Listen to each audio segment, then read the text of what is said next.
Hello दोस्तों, YouTube के channel को सब्सक्राइब कर लीजिए, क्लिक बेल का आइकन को प्रेस कर दीजिए। वीडियो पसंद आए तब जरूर लाइक बटन प्रेस कर दीजिएगा। ये पहला चैप्टर है एबीएम का, जिसका नाम है fundamental of economics, micro economics and macro economics and types of economics. ठीक है, तो अब हम सबसे पहला पॉइंट है इसमें इकोनॉमिक्स एंड इंट्रोडक्शन। तो इसमें सीधा सा बात समझिएगा, इकोनॉमिक्स को बताया गया है कि इकोनॉमिक्स जो है वो डील करता है प्रोडक्शन के साथ, एलोकेशन के साथ, और गुड्स और सर्विसेज को कैसे यूज किया जाता है उसके साथ डील करता है इकोनॉमिक्स। इकोनॉमिक्स किसके साथ डील करता है? प्रोडक्शन, कितना प्रोडक्शन हुआ और कहाँ कहाँ एलोकेट करना, और कैसे गुड्स और सर्विसेज को यूज किया जाता है। ठीक है, और यहाँ पे इकोनॉमिक्स का सबसे ज़्यादा यूज ये होता है कि किस तरीके से वो ज़्यादा से ज़्यादा लोगों तक रिसोर्सेज को पहुँचा पाता है। इकोनॉमिक्स एक तरीके का साइंस है जहाँ पे इकोनॉमिक्स क्या है? एक तरीके का साइंस है जहाँ पे आप बोल सकते हैं कि ह्यूमन बिहेवियर का जो रिलेशनशिप होता है, जहाँ पे इंड और स्कार्स, ठीक है, उसको स्टडी करता है। यानी इकोनॉमिक्स क्या करता है? स्टडी करता है किसकी? ह्यूमन की बिहेवियर को, कि भाई क्या नीड है और क्या वांट है। यानी इंड और स्कार्स का मतलब जो आप खोज रहे हैं, जिसको आप चाहते हैं, डिमांड है, क्या उसकी अवेलेबिलिटी है या नहीं, वो चेक करना। और साथ ही साथ अगर अवेलेबल नहीं है तो क्या उसका कोई अल्टरनेटिव है या नहीं है। ठीक है, अब आइए एडम स्मिथ पे। तो एडम स्मिथ ने को हम बोलते हैं फादर ऑफ मॉडर्न इकोनॉमिक्स। इनकी एक बुक आई थी, an inquiry into the nature and causes of wealth of nation, जो कि पब्लिश हुई थी 1776 में। और वहाँ पे इकोनॉमिक्स को डिफाइन किया गया था और बताया गया था कि इकोनॉमिक्स जो है स्टडी ऑफ वेल्थ है। क्या है? स्टडी ऑफ वेल्थ है। एडम स्मिथ क्या चीज़ के फादर है? फादर ऑफ मॉडर्न इकोनॉमिक्स है। और यहाँ पे ये बताया गया कि स्टडी ऑफ वेल्थ है इकोनॉमिक्स, और स्टडी ऑफ वेल्थ में ये बताया गया है कि इकोनॉमिक्स एक तरीके का स्टडी है कि वेल्थ को आप किस तरीके से प्रोड्यूस करते हैं और किस तरीके से वेल्थ को कंज्यूम करते हैं। इसलिए हम इस एडम स्मिथ की डेफिनेशन को वेल्थ डेफिनेशन भी बोलते हैं। अब आइए मार्शल डेफिनेशन। मार्शल कौन थे? प्रोफेसर अल्फ्रेड मार्शल नाम के एक आदमी थे जो कि इंग्लिश इकोनॉमिस्ट थे। उन्होंने बताया कि इकोनॉमिक्स स्टडी जो होता है एक तरीके का मैनकाइंड का स्टडी होता है ऑर्डिनरी कोर्स ऑफ लाइफ में। क्या होता है? मैनकाइंड यानी इंसानियत की स्टडी होती है, इसलिए हम इसको वेलफेयर डेफिनेशन भी बोलते हैं। अब आइए रॉबिन्स डेफिनेशन। इसका लिनोल रॉबिन्स भी बोलते हैं। क्या बोलते हैं? लिनोल रॉबिन्स नाम है इनका। इन्होंने बताया था कि ह्यूमन इकोनॉमिक्स जो होता है एक तरीके का साइंस है जो कि स्टडी करता है ह्यूमन बिहेवियर की रिलेशनशिप को स्कार्स और एंड के बीच में, जहाँ पे कि उसका अल्टरनेटिव यूज होता है, जो भी हम जस्ट पढ़े थे। ठीक है, तो इस चीज़ को हम क्या बोलते हैं? Ends and scars. स्कार्स मतलब कमी होना, इसलिए इस डेफिनेशन का स्कार्सिटी डेफिनेशन भी नाम दिया गया है। क्या नाम दिया गया है? Scarcity definition. बाकी इसमें कोई पढ़ने वाला चीज़ नहीं है, इसलिए हम इसको स्किप कर रहे हैं। अब आइए micro economics and macro economics. Micro economics और मैक्रो इकोनॉमिक्स में क्या है? बोलता है माइक्रो इकोनॉमिक्स के जो फाउंडर थे वो कौन थे? Adam Smith. यानी एडम स्मिथ माइक्रो इकोनॉमिक्स के फाउंडर थे। यहाँ पे माइक्रो इकोनॉमिक्स एक ब्रांच होता है इकोनॉमिक्स का जो बेसिकली डील करता है इंडिविजुअल इंटिटीज़ के बिहेवियर के साथ। यानी माइक्रो इकोनॉमिक्स एक ब्रांच है इकोनॉमिक्स का जो कि डील करता है इंडिविजुअल इंटिटीज़ के बिहेवियर का, जैसे कि हो गया मार्केट्स, फर्म, हाउस होल्ड्स। ठीक है, माइक्रो इकोनॉमिक्स एक ब्रांच इकोनॉमिक्स का जो कि स्टडी करता है हाउस होल्ड्स और फर्म्स को, जहाँ पे ये समझने की कोशिश करता है कि कैसे उनका डिसीजन होता है जो कि एलोकेट करता है लिमिटेड रिसोर्सेज को, जहाँ पे गुड्स और सर्विसेज को खरीदा और बेचा जाता है। यानी माइक्रो इकोनॉमिक्स एक ब्रांच इकोनॉमिक्स का जहाँ पे हम उसकी मदद से समझने का कोशिश करते हैं ये किस तरीके से हाउस होल्ड और फर्म्स को स्टडी किया जा रहा है, किस तरीके से डिसीजन अफेक्ट करता है लिमिटेड रिसोर्सेज को एलोकेट करने में, जहाँ पे गुड्स और सर्विसेज को खरीदा और बेचा जाता है। माइक्रो इकोनॉमिक्स यहाँ पे एग्जामिन करता है कि क्या डिसीजन होगा और क्या बिहेवियर होगा जो कि अफेक्ट करेगा सप्लाई और डिमांड गुड्स को। यानी माइक्रो इकोनॉमिक्स का काम क्या? माइक्रो इकोनॉमिक्स एग्जामिन करता है डिसीजंस को और बिहेवियर्स को जो कि अफेक्ट करता है सप्लाई और डिमांड ऑफ गुड्स और सर्विसेज को। ठीक है, उसकी सप्लाई ऑफ गुड्स और सर्विसेज की डिमांड को क्या करता है? स्टडी करता है एक तरीके से, और किस तरीके से अफेक्ट करता है सप्लाई और डिमांड को पढ़ने का कोशिश करता है माइक्रो इकोनॉमिक्स।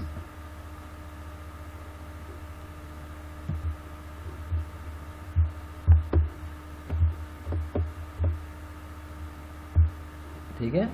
अब नेक्स्ट पॉइंट पे आइए, बोलता है माइक्रो इकोनॉमिक्स एनालाइज करता है मार्केट बिहेवियर कैसा है इंडिविजुअल, कंज्यूमर का और फर्म का, ताकि आप समझ सकें डिसीजन मेकिंग प्रोसेस फर्म का और हाउस होल्ड का कैसे होता है। यानी कि माइक्रो इकोनॉमिक्स एनालाइज करता है क्या मार्केट बिहेवियर होगा इंडिविजुअल, कंज्यूमर्स का और फर्म्स का, जहाँ पे कोशिश होता है कि क्या इंडिविजुअल प्रोसेस है फर्म्स और हाउस होल्ड्स की डिसीजन मेकिंग का, ठीक है।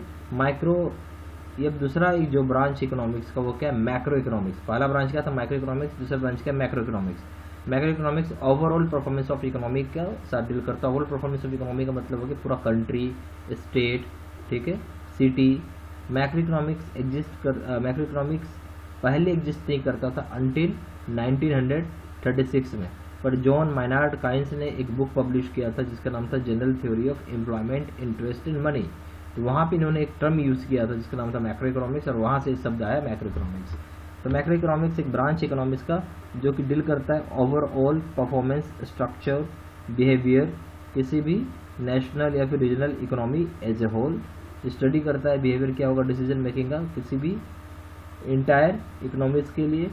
मैक्रो इकोनॉमी जो होते हैं स्टडी करता है एग्रीगेटेड इंडिकेटर्स जैसे कि हो गया GDP, employment rates, price indices, ठीक है, जिसकी हेल्प से आप समझ सकेंगे कि कैसे इकोनॉमी फंक्शन करता है, ठीक है। उसके बाद बोलता है कि national income, output, consumption, employment, unemployment, inflation, savings, investment, international risk और इंटरनेशनल फाइनेंस जो होता है, ये सारी चीज़ें आती हैं मैक्रो इकोनॉमिक्स में। जबकि माइक्रो इकोनॉमिक्स में क्या कंसर्न होता है कि इंडिविजुअल एजेंट का एक्शन से फर्म हो गया और कंज्यूमर हो गया, और उसकी बिहेवियर के ऊपर प्राइसेज और क्वांटिटीज डिमांड डिटरमाइन किया जाता है किसी पार्टिकुलर मार्केट के ऊपर। जबकि यहाँ पे हम लोग फिर से सुनेंगे और समझेंगे मैक्रो इकोनॉमिक्स क्या है। मैक्रो इकोनॉमिक्स एक इकोनॉमिक्स का एक ब्रांच है जो कि डील करता है परफॉर्मेंस, स्ट्रक्चर और बिहेवियर ऑफ नेशनल, मतलब मैक्रो इकोनॉमिक्स जो है एक इकोनॉमिक्स का ब्रांच है जो डील करता है परफॉर्मेंस के साथ, स्ट्रक्चर के साथ, और पूरा इकोनॉमिक्स जो रिलीजन का होता है, economics as a whole religion का स्टडी करता है। यहाँ पे स्टडी करके आपको ये बताता है कि क्या बिहेवियर होगा, क्या डिसीजन मेकिंग होगा पूरे एंटायर इकोनॉमी का, ठीक है। मैक्रो इकोनॉमिक्स जो होता है वो एक तरीके का एग्रीगेट फैक्टर होता है, ठीक है। क्या एग्रीगेट फैक्टर बोल लीजिए, चाहे एग्रीगेट इंडिकेटर बोल लीजिए, जैसे हो गई GDP, unemployment rates, price indices, ताकि आप समझ सके पूरा इकोनॉमी के फंक्शन को, ठीक है। मैक्रो इकोनॉमिक्स मॉडल जो होता है वो एक्सप्लेन करता है रिलेशनशिप जो वेरियस फैक्टर्स का होता है, जैसे हो गया national income, output, consumption, unemployment, inflation, savings, investment, international trade, international finance. जबकि माइक्रो इकोनॉमिक्स प्राइवेटली जो है फोकस है एक्शन इंडिविजुअल एजेंट्स का, जैसे हो गया फर्म्स, कंज्यूमर्स, जहाँ पे कि वो अपना बिहेवियर बताते हैं प्राइसेस और क्वांटिटीज का किसी भी स्पेसिफिक मार्केट पे। अब आइए टाइप्स ऑफ इकोनॉमिक्स। तो एक चीज़ हमें से याद रखिएगा, 3 तरह की इकोनॉमी है, ठीक है। एक हो गया मिक्स्ड इकोनॉमी, एक हो गया कैपिटल इकोनॉमी, तीसरा हो गया सोशलिस्ट इकोनॉमी, ठीक है।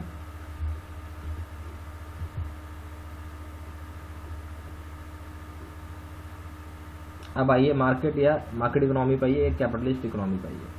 बोलते हैं यूनाइटेड स्टेट्स एग्जाम्पल है, फ्रांस हो गया, इटली हो गया, जर्मनी हो गया, यूके हो गया, कनाडा हो गया, ऑस्ट्रेलिया हो गया, न्यूजीलैंड हो गया। ये सारी ऐसी कंट्री जहाँ पे मार्केट इकोनॉमी है, कैपिटलिस्ट इकोनॉमी है, ठीक है।